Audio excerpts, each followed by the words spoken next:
আজ 16 অক্টোবর। ঢাকা পোস্টের প্রধান শিরোনাম।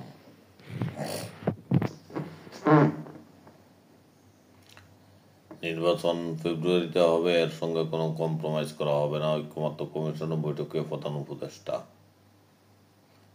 পাইপলাইনে পানি, ডিপোর তেল গায়েব, অস্থির জ্বালানি খাত। চাঁপাইনবাবগঞ্জে বিএনপির দুই গ্রুপের সংঘর্ষে 2 ভাই নিহত।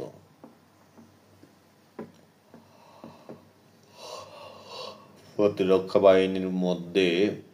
বাহিনীগুলোর মধ্যে ভারসাম্য নষ্ট হোক, আমরা চাই না সালাউদ্দিন। আমরা নির্বাচন কমিশন ও বিচার ব্যবস্থাকে নিরপেক্ষ করতে বলছি, মির্জা ফখরুল। লক্ষ্মীপুর যুবদলের 2 গ্রুপের সংঘর্ষ, আহত 20।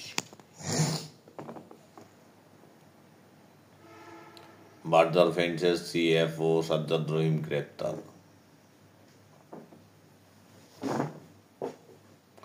সন্দেহ আর টাকা আত্মসাতের ভয়, স্ত্রীকে হত্যা করে ডিপ ফ্রিজে রাখলেন স্বামী।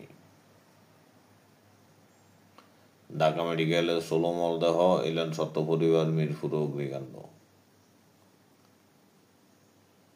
বাংলাদেশে আর কোনো মানবাধিকার